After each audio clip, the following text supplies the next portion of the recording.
Welcome کرتے ہیں sister روزی آپ کو اسکائپ کی ڈیلی سروس میں. آپ خدا کے کلام کو بیان کریں. ویلکم جی, God bless you. Praise the Lord. Thank you so much pastor جی, آپ نے مجھے موقع بخشا اور میں دل سے شکر گزار ہوں فائر آف گاڈ منسٹری کے, جو ہر کسی کو آگے لاتے ہیں کہ خداوند کے کلام کو بیان کریں اور اس کی پہچان میں آگے بڑھیں. آج میں آپ سب کے ساتھ یرمیہ نبی کے صحیفے میں سے بیان کرنے کا ہوں کہ جس طرح سے وہ اپنی قوم کے لیے دکھ کرتا ہے اور خداوند سے درخواست کرتا ہے, اور ہم دیکھتے ہیں کہ خداوند بہت سی جگہ پر یرمیہ نبی کے ساتھ بات کرتا ہے اور ان کو بتاتا ہے یروشلم کے بارے میں, یہودا کے بارے میں, بنی اسرائیل کے بارے میں, کہ کس طرح سے وہ خداوند سے دور جا کے بتوں کے پیچھے اور غیر قوموں کے پیچھے اور غیر معبودوں کے پیچھے بھاگ گئے ہیں, اور ان کا غم کتنا بڑھ گیا ہے یہاں تک کہ وہ اسیری میں بھی چلے گئے. سب سے پہلے میں تھوڑا سا یرمیہ نبی کے بارے میں بتاؤں گی کہ وہ 17 ایئر اولڈ تھے جب خداوند نے ان کو اپنی کلام کے لیے چنا تاکہ وہ خداوند کے نام کی مدح سرائی کریں. اور ہم دیکھتے ہیں کہ یرمیہ نبی خداوند سے کہتا ہے کہ میں یہ کام کس طرح سے کر سکتا ہوں, میں تو ابھی بچہ ہوں, میں بول نہیں سکتا. لیکن خداوند اس کو کہتا ہے کہ تجھے اس بات کی فکر کرنے کی ضرورت نہیں ہے, جہاں بھی جانا ہوگا, جو کام بھی کرنا ہوگا, میں تجھے بتاؤں گا, میں تجھے الفاظ دوں گا. اور آج جس چیپٹر میں سے میں بیان کرنے کو ہوں وہ چیپٹر 12 ہے, اور اس میں بڑی باریکی سے وہ خداوند سے اپیل کرتا ہے, وہ درخواست کرتا ہے, کوسچن پوچھتا ہے خداوند سے کہ خداوندہ کہ جو شریر لوگ ہیں وہ کس طرح سے سرفراز ہو سکتے ہیں, وہ کس طرح سے اپنے کاموں میں برومند ہو سکتے ہیں, اور کس طرح سے وہ پروسپر ہو سکتے ہیں.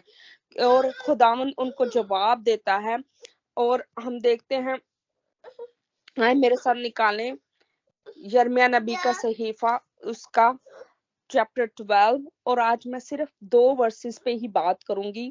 اور یہاں پر ہم دیکھتے ہیں کہ یرمیہ کہتا ہے اے خداوند اگر میں تیرے ساتھ حجت کروں, حجت مطلب ایک ایسا سوال جو ہم مذاق میں کرتے ہیں یا جو بہت ہی ہم ایموشنل ہو کے کسی سے کرتے ہیں.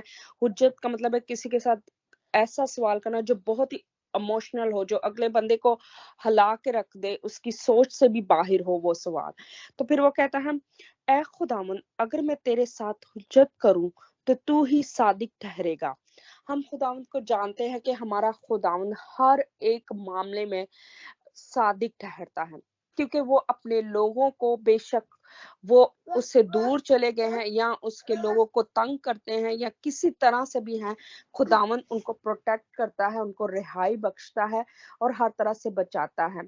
اب ہم دیکھتے ہیں جیسے کہ سٹارٹنگ میں آدم اور حوا کا ذکر ہم دیکھتے ہیں, اور وہاں پر بھی پہلا گناہ سرزد ہوا نافرمانی کا.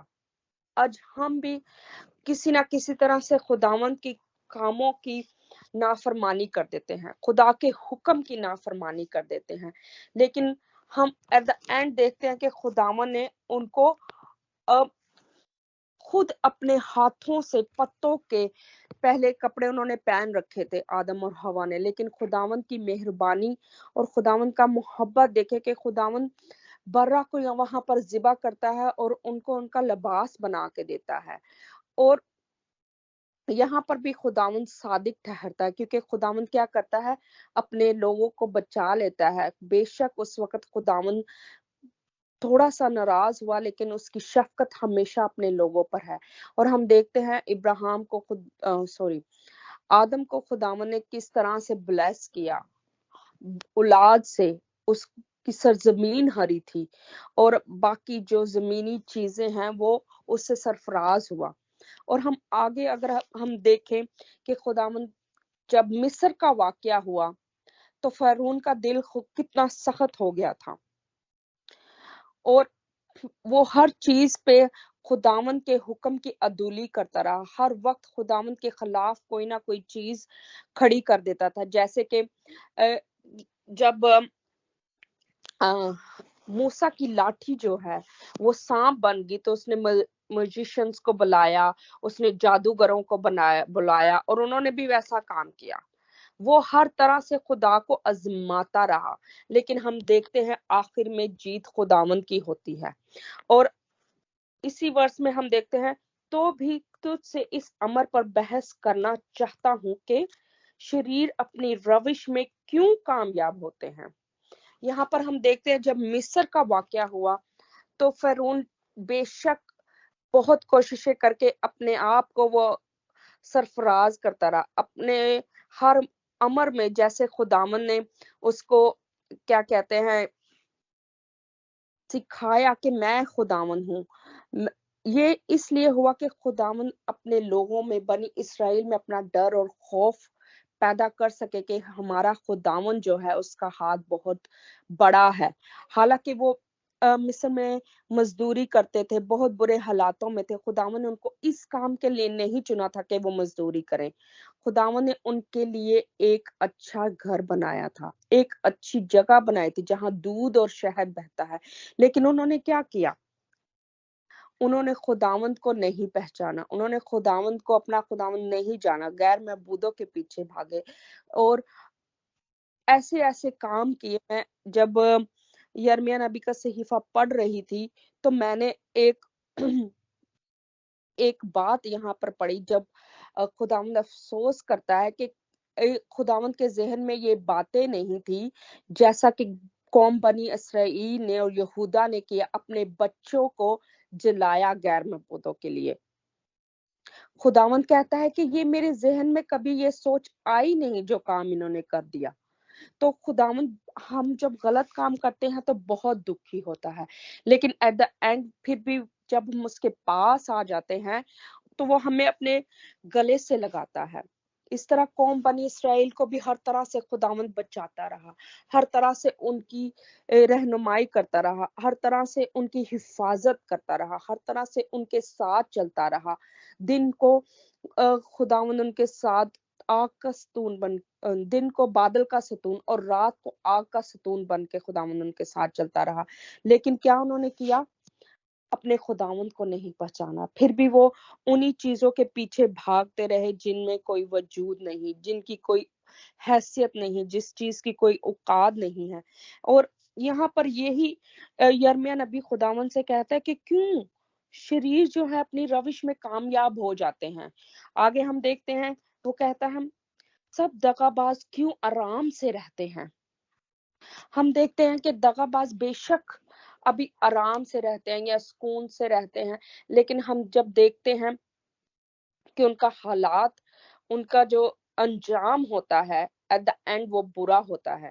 اگر ہم دیکھتے ہیں اگر ہم یرمیہ نبی کا صحیفے میں سے 13 باب اگر ہم پڑھیں تو خداوند یرمیہ نبی کو کہتا ہے کہ تو ایک کمر بند لے اور اس کمر بند کو جا کے زمین میں دبا دے. میں یہ پڑھوں گی نہیں سارا, نہیں تو بہت لمبا ہو جائے گا.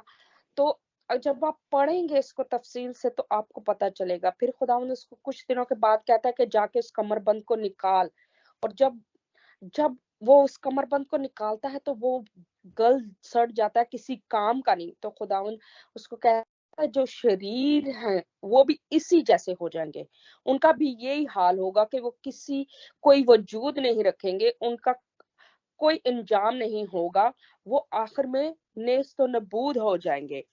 تو ہم سیکنڈ ورس میں دیکھتے ہیں تو نے ان کو لگایا اور انہوں نے جڑ پکڑی.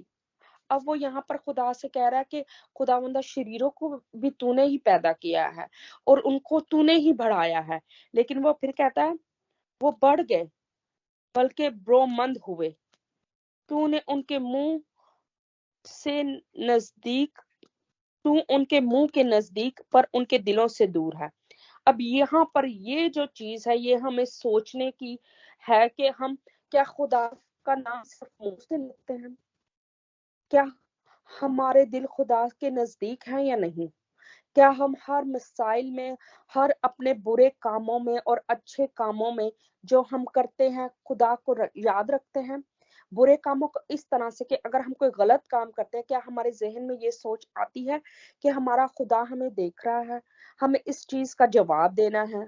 اگر آتا ہے تو ہم اپنے آپ کو ملامت کر سکتے ہیں، ہم اپنے آپ کو درست کر سکتے ہیں، ہم اپنے آپ کو ایمانداری کے ساتھ خداوند کے ساتھ چلا سکتے ہیں۔ اگر ہم دیکھتے ہیں یسایہ نبی کی صحیفہ اس کا 29 چیپٹر، just a second.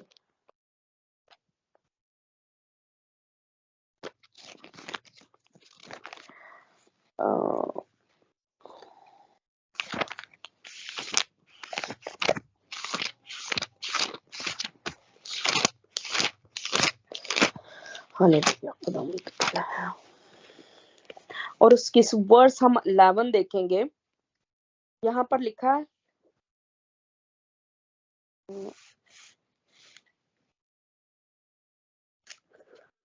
اور ساری روئے تمہارے نزدیک اور سربرون آئی تھنک میں نے ہاللویا قدرت بھلا ہے شفقت دی ہے تیری وہ قدر کو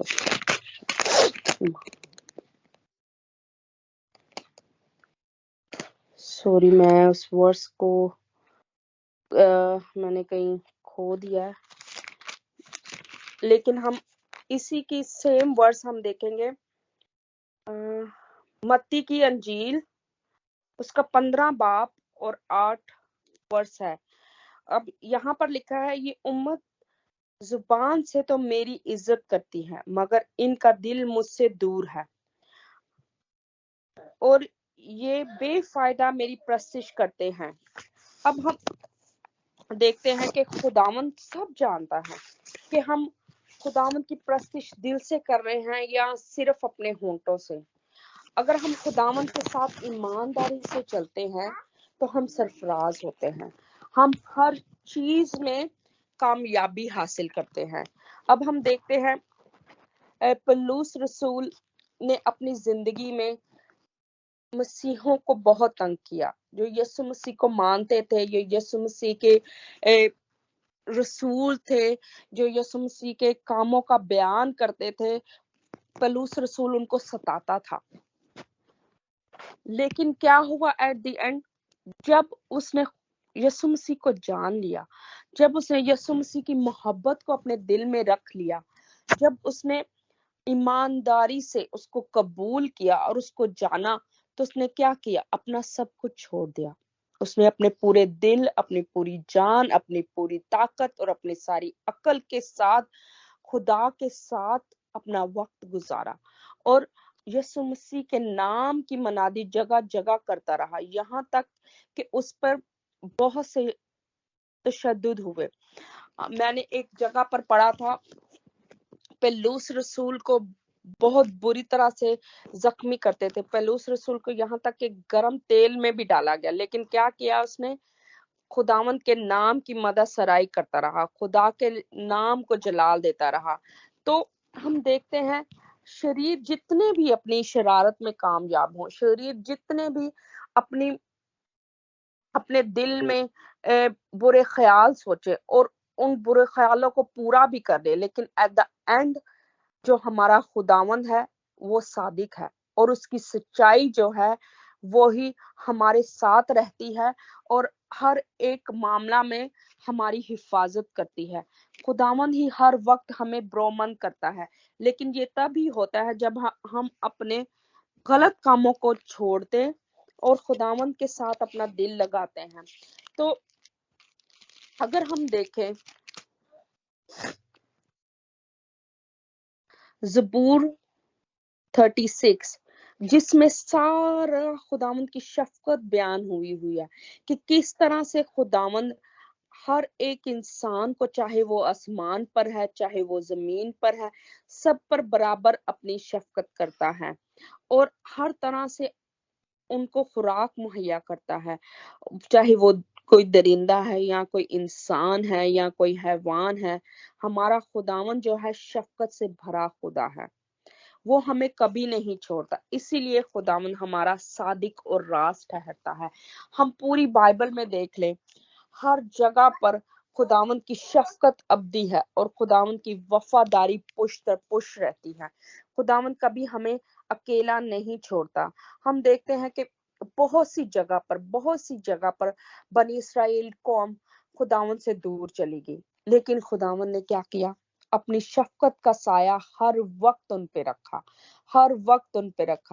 ہاں تھوڑی سی کہیں ان کو سزا بھی دی، تھوڑے کبھی ان کو پنش بھی دی، لیکن پھر خداوند ان پہ مہربان رہا. جب بھی وہ خداوند کے لیے واپس آئے، جب بھی ان کے دل میں خداوند کی محبت پھر سے جاگی اور انہوں نے یاد کیا کہ خداوند کتنا رحیم ہے، تو وہ کامیاب ہوئے، وہ ہر جگہ پر بڑھتے چلے گئے. آج ہماری زندگیوں میں بھی ہمیں دیکھنا ہے کہ کیا ہم خدا کو بھول تو نہیں گئے؟ کیا ہم نے خدا کو پیچھے تو نہیں رکھا؟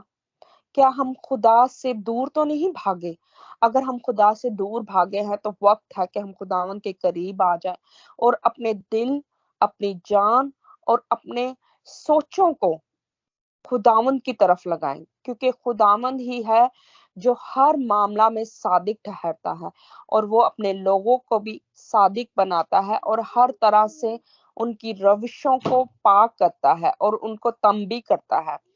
میں جب بھی کبھی دعا کرتی ہوں، میں کہتی ہوں خداوند پلیز مجھے تنبیہ کیجیے گا کہ اگر میں نے کوئی غلط کام کیا ہے آپ مجھے ضرور بتائیے گا کہ یہ غلط ہے. اگر میں نے کسی کی عیب جوئی کی ہے یا میں نے کچھ ایسا کیا ہے تو اے خداوند آپ ضرور مجھے تنبیہ کیجیے گا، کیونکہ جب خداوند ہمیں تنبیہ کرتا ہے تو ہم سیدھے کھڑے ہو جاتے ہیں. ہم ہمیں کوئی کہتا رہے کہ یہ تم نے غلط کیا، وہ، لیکن ہم سمجھتے ہیں کہ ہم اپنی راہوں میں راست ہیں. لیکن ہمیں خداوند سے اس چیز کی توفیق مانگنی چاہیے کہ ہم جب بھی کوئی غلط کام کریں خداوند ہمیں تنبیہ کرے تاکہ ہم اپنی راہوں کو درست کر سکیں، تاکہ ہم ایمانداری سے خدا کے ساتھ چل سکیں.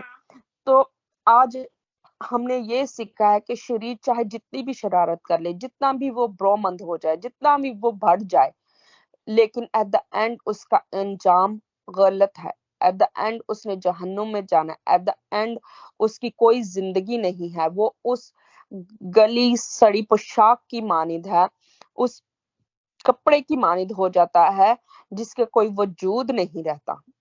اور خداوند جو ہے ہمیں سرفراز کرتا ہے جب ہم اس کے قریب آ جاتے ہیں، ہم اپنی تمام روشوں کو چھوڑتے اور خداوند کے ساتھ چلنا شروع کرتے ہیں. آپ کو اور مجھے اس کلام سے بڑی برکت ملے اور خداوند ہمیں سرفراز کرے اور ہم اپنے دل کو خداوند کی طرف پوری طرح سے لگائیں اور اپنے تمام فیصلے خداوند کے ساتھ ڈسکس کریں اور خداوند سے پوچھیں کہ خداوند ہم اس معاملہ میں کس طرح سے آگے بڑھیں اور یا پھر ہم رکے رہیں. آپ کو اور مجھے اس کلام سے بڑی برکت ملے. آمین.